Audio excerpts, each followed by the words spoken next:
Niining panahon nga ang putling ebanghelyo gihagit sa mga hiwi nga pagtulunan. Kinahanglan mo barog ang mga tinunan ni Kristo sa pagpakigbisog sa paglaban sa pagtuo nga makausa ug alang sa tanang panahon gihatag sa Dios ngadto sa iyang katawhan. Maoy hinungdan nga namugna kining tulumanon ang putling ebanghelyo. 30 minutos nga pagsabwag sa tinuod nga ebanghelyo kauban ni Pastor Jeremias Hangad. Ang putling ebanghelyo tulumanon nga gihatod kaninyo sa Unidos Community Bible Fellowship sa Unidos Plaridel, Misamis Occidental. Ang putling ebanghelyo, ang putling ebanghelyo, ang putling ebanghelyo.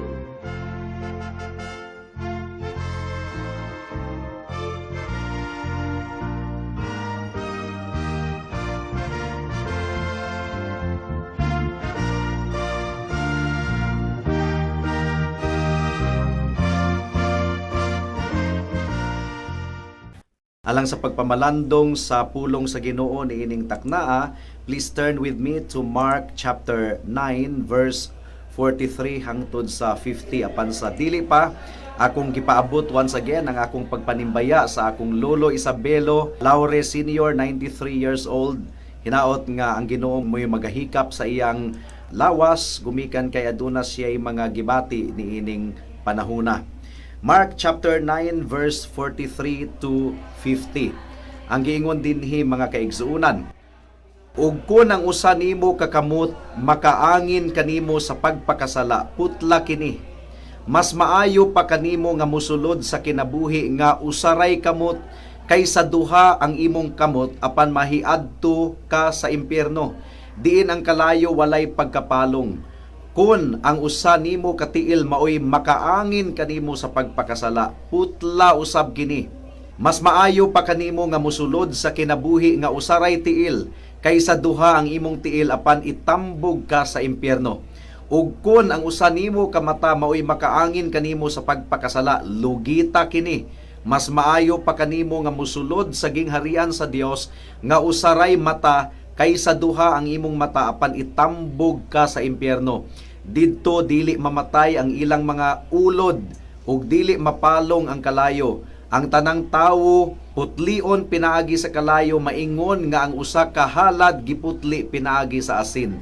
Ang asin maayo apan kun kini kawad-an sa iyang kaparat, unsaon pa man ninyo pagpabalik sa lami niini. Pagbaton kamug asin sa panaghigalaay ug pagdinaitay kamo. May the Lord bless the proclamation of His word today. Now, niini nga section sa atong pagtuon mga kaigsuunan, gisukmatan ni Kristo ang iyang mga disciples gumikan sa ilang garbo. Ug mao kini ang problema sa tanang mga tawo sa tibuok kalibutan. Mao nga gikuha sa Ginoo ang usa ka bata ug iyang gihimo nga panig-ingnan. Mark chapter 9 verse 36.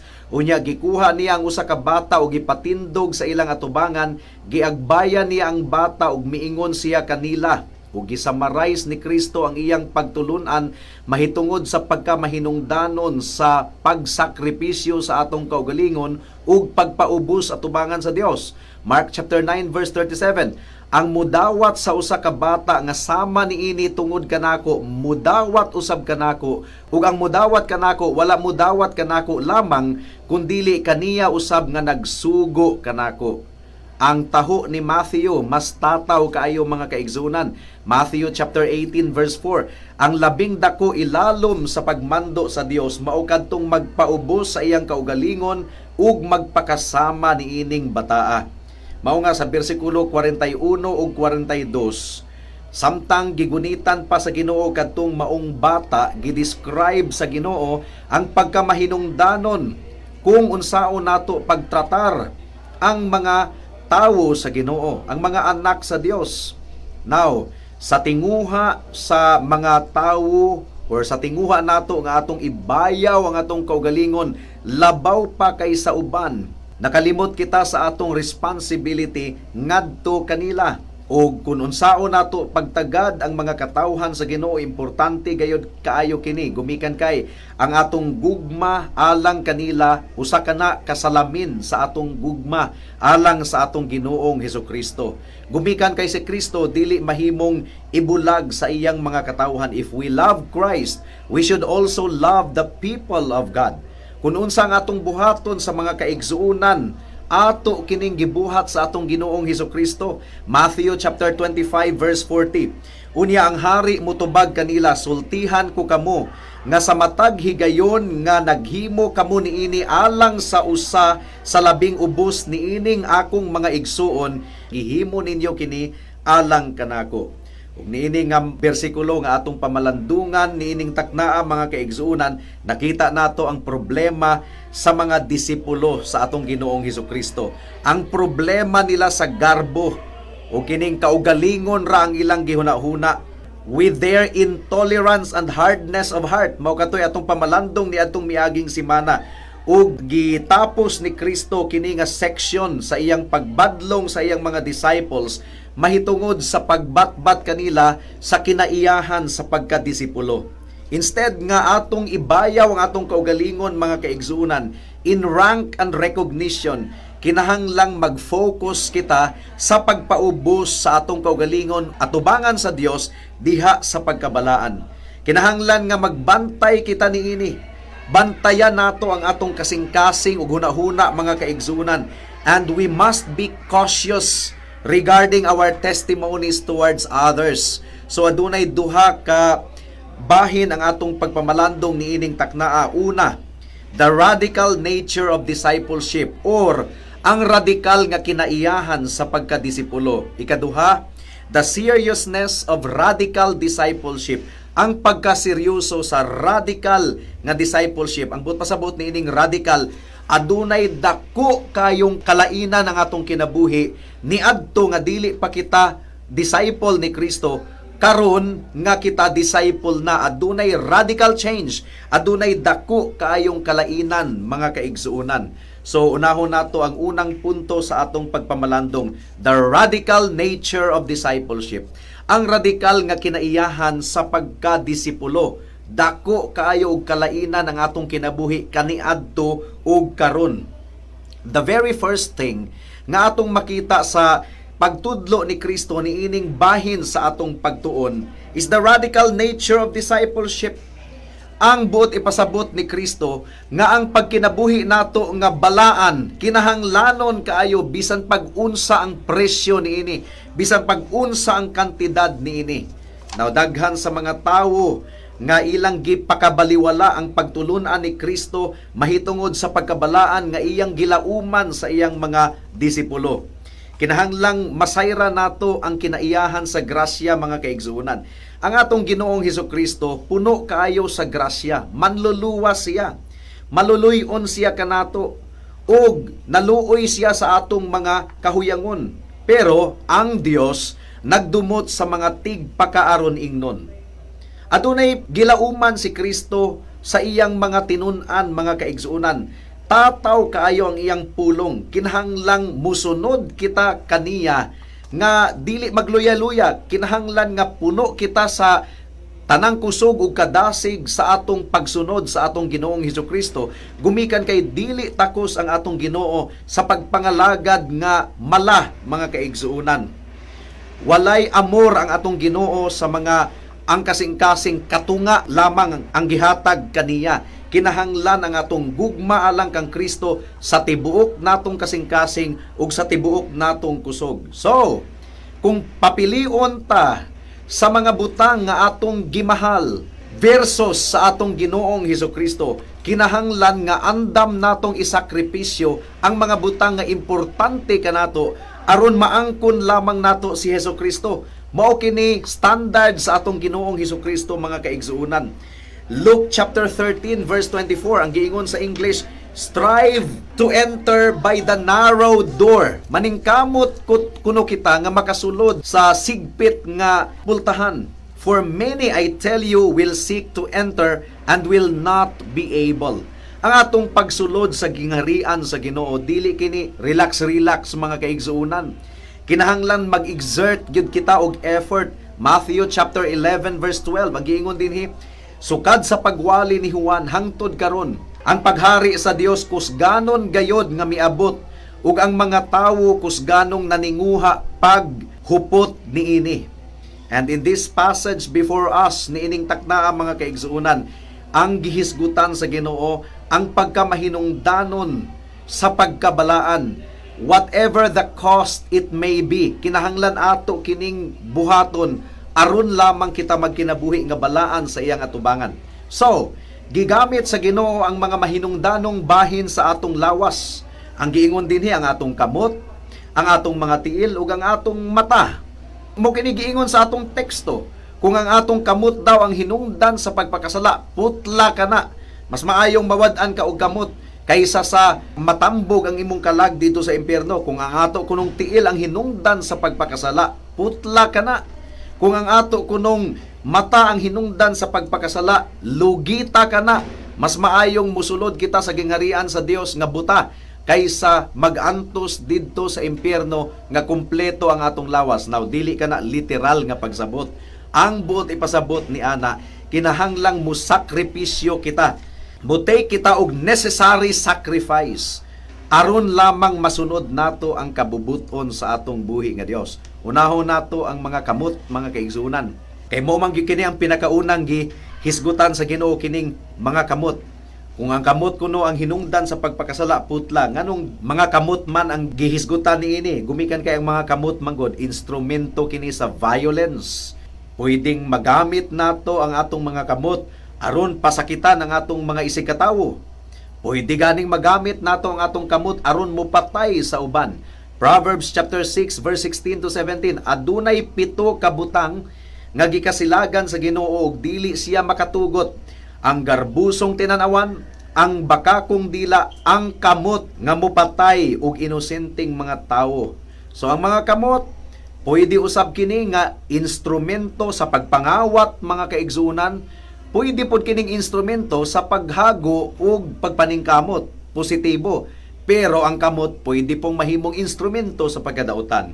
Ephesians chapter 4 verse 28, ang kawatan kinahanglang dili na mangawat, kundili magtrabaho na manginabuhi sa matarong nga paagi aron makatabang usab sa mga kabus.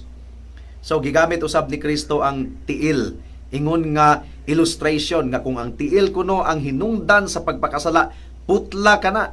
But pasabot ni ini mo sacrifice kita. This is not literal kay basin og magkuha mo og lampas ha og inyong putlo ng iyong tiil. No, this means you have to take the necessary sacrifice aron lamang malikayan ang pagpakasala. Ang mga tiil nagsilbi kini sa atong pagdagan padulong sa pagkadautan. Proverbs chapter 6 verse 16 to 18, adunay 7 ka butang nga gikasilagan ang Ginoo ug dili siya makatugot, ang garbusong tinanawan, ang bakakong dila, ang kamot nga mopatay og inosenteng mga tawo, ang huna-huna nga maglaraw og dautan, ang magdali pagbuhat og dautan. Magdali, so pasabot gamiton ang tiil sa pagdagan ngadto sa dautan. Now, ang gigamit usab ni Kristo nga body part niini ang ato kunong mga mata. Unsa man ning mga mata nato? Bintana sa kalaway, bintana sa kahidlaw, bintana sa kaulag. 1 John chapter 2 verse 16. Ang mata mo'y bintana sa tanang dautan nga mosulod sa atong lawas. But pasabot maglikay ka, maglikay kita mga kaigsunan, dili kita mulabay sa mga lugar nga puno sa malaway. Mo kini but pasabot nga lugito nato atong mga mata, dili literal, kundi maglikay gayud kita radically. 1 John chapter 2 verse 16. Kaya ang tanang butang nga iya sa kalibutan ang unodnong kahidlaw, ang tanang gikaibgan sa mga mata, ug ang tanang gipasigarbo sa tawo, dili kini iya sa amahan, kundili iya sa kalibutan. Unsa may nahitabo ni Haring David, nganong nahulog siya sa pagpakasala kang Bathsheba, iyang gikabit, mga kaigsunan. Gumikan kay nang li si David, dito siya mitindog sa iyang palasyo ug nakit-an niya si Bathsheba nga naligo. 2 Samuel chapter 11 verse 2. Usa ka hapon ni ana tapos mubangon si David sa iyang higdaanan, mipaso-paso siya sa atop sa iyang palasyo ug nakita niya ang usa ka babayi nga gwapa kaayo nga naligo. Ang mata usab ni Eva, mga kaigsuonan, naghidlaw sa ginadili nga prutas. Genesis chapter 3 verse 6. Sa pagkakita sa babayi nga ang maong kahoy maanindot kayo ug laming kanon ang bunga niini ug makapahimo kaniyang maalamon, mikuha siya bunga ug gikaon niya kini. Unya gihatagan niya ang iyang bana ug mikaon usab siya. So it is more likely nga si Kristo nakig-istorya, gigamit niya katong mga body parts, ingon nga iyang ilustrasyon, mga kaigsuunan, aron ipakita kanato that whatever it takes, kinahanglang i-prioritize nato ang pagkinabuhi nga balaan sa iyang atubangan. Ang atong mga kamot, ang atong mga tiil ug ang atong mga mata, importante kanato. Pero andam kita nga mabulag gikan kanila alang lamang sa atong Ginoong Hesukristo. So Jesus is saying that it is far better to part with them. Mas okay pa nga mabulag kita kanila. Kini mga mata, kamot ug tiil, importante kini kanato, mas maayo nga mawad-an kita niini kaysa sa magantos kita didto sa impyerno. So unsa man ang doktrina nga gitudlo sa atong Ginoong Hesukristo niini, kinahanglan nga i-prioritize nato siya above all else. We must be willing to make the necessary sacrifice aron lamang kita magkinabuhing balaan. Kung ang TV mao'y hinungdan nga makasala ikaw, ibalibag ka na nga TV. Mo ka na ibut pasabot. Kung ang computer mao'y hinungdan nga makasala ka ang cellphone, ibalibag ka na nga cellphone.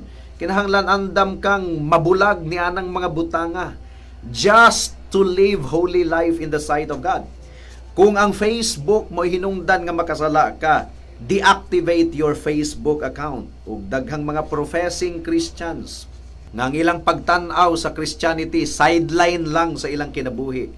Murag dugang lang ang Ginoo, na dili biya na mo'y kabubuton sa Ginoo. Kung ikaw sulugoon og tinun-an ni Kristo, disipulo, kinahanglan siya gyud mo'y sentro sa atong kinabuhi. Ugang uban, kinahanglan nga andam kitang mabulag kanila, maangkon lamang nato si Kristo. Seryoso kini, mao kini ang ikaduhang punto, mga kaigsuonan.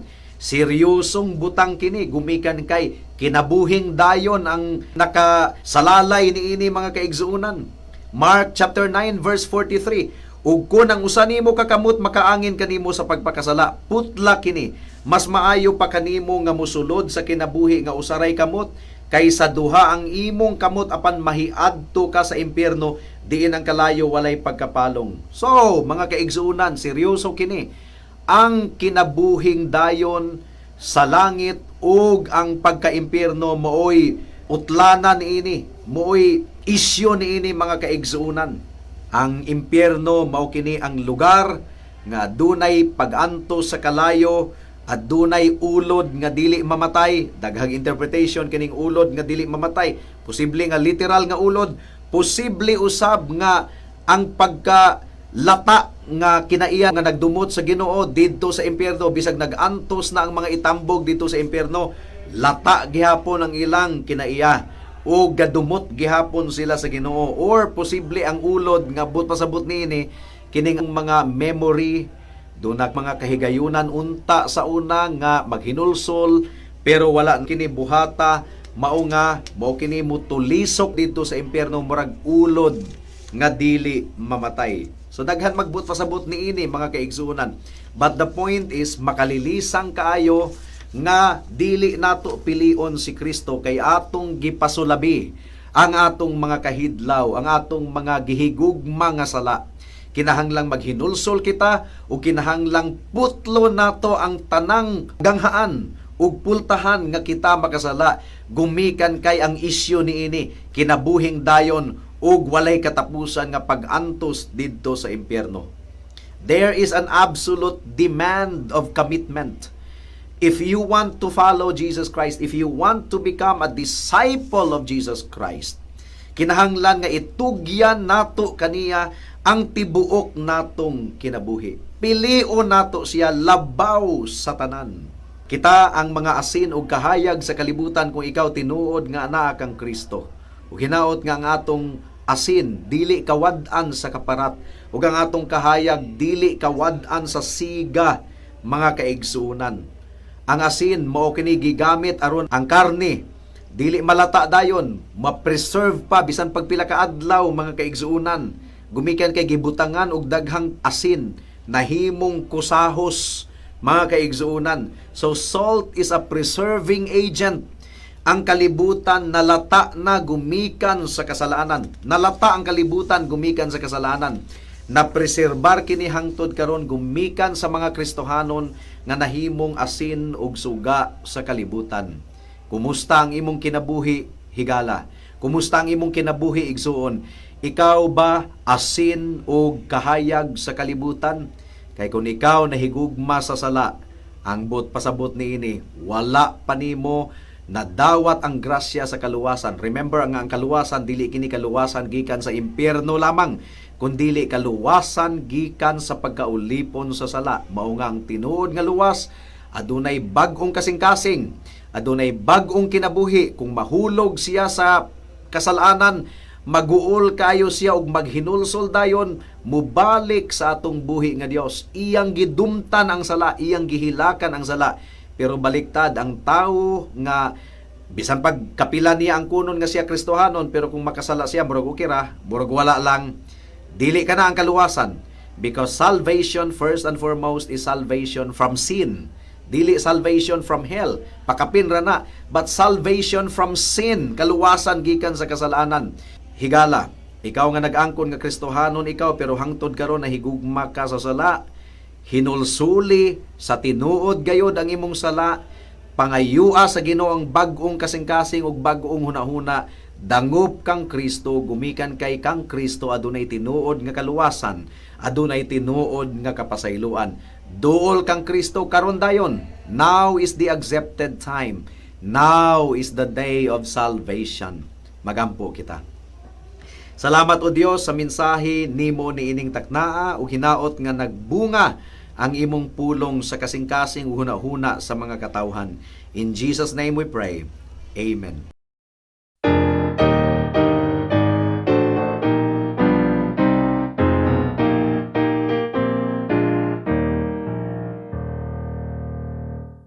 Ang putling ebanghelyo nagsaulog sa ikaupat ka tuig sa matinud-anon nga pagsangyaw sa maayong balita sa grasya sa kaluwasan, pinaagi kang Kristo dinhi sa kahanginan.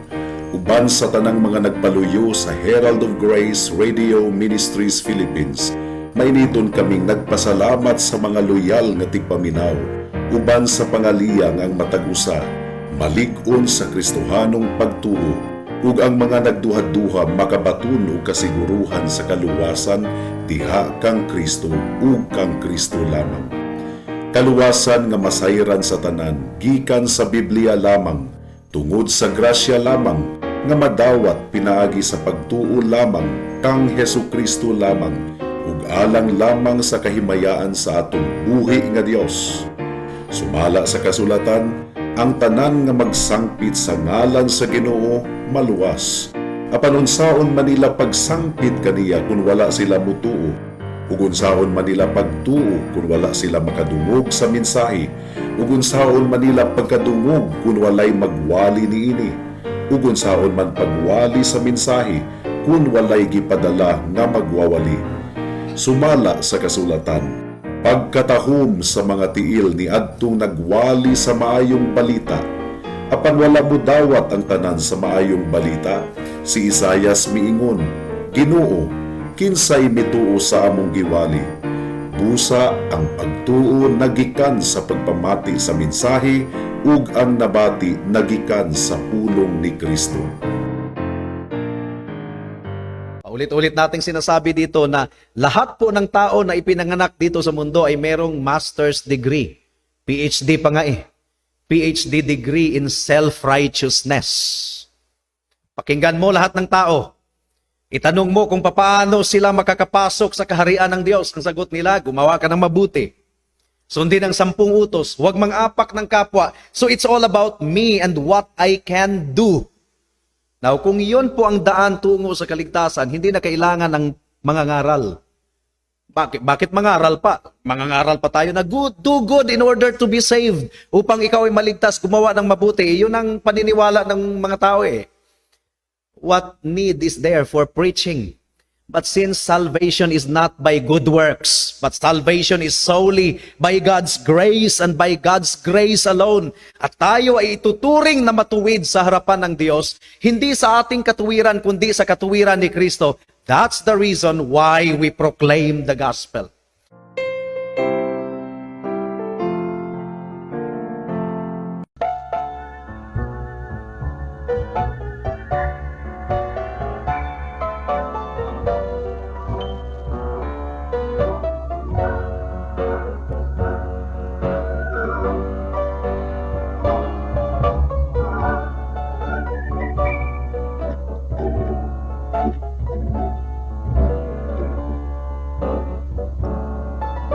When on the cross of Calvary, the Lord was crucified.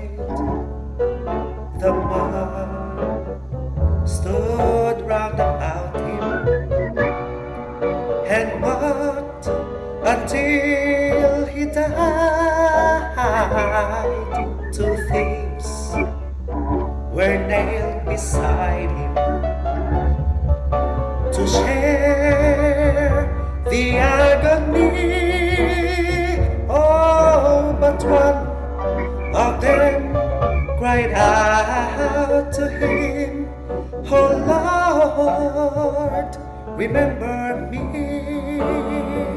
Oh, will the Lord remember me when I am called to go,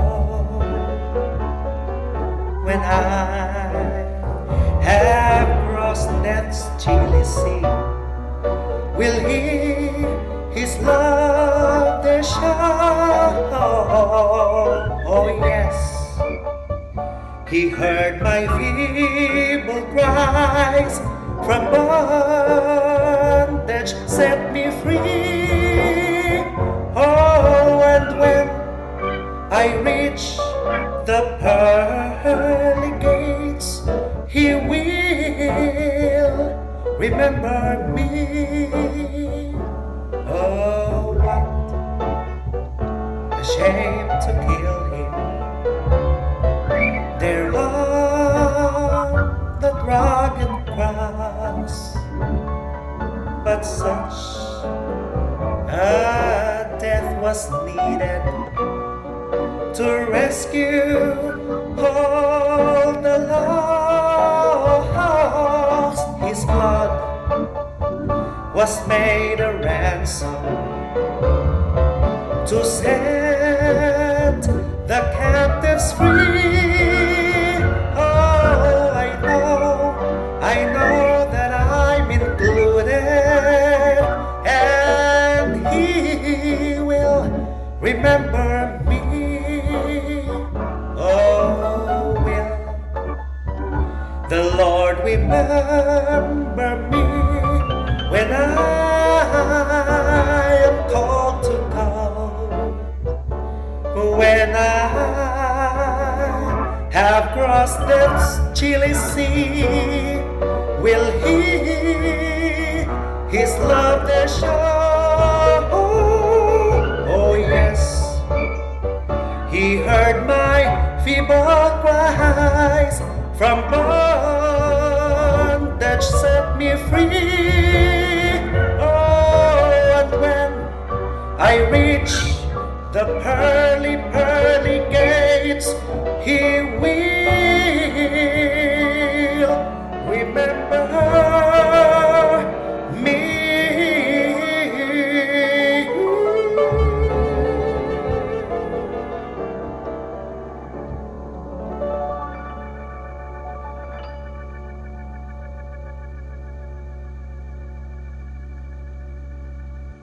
Alang sa dugang nga mga pangutana, mahimong mo text kang Pastor Jeremias hangad sa 0935 744 3030.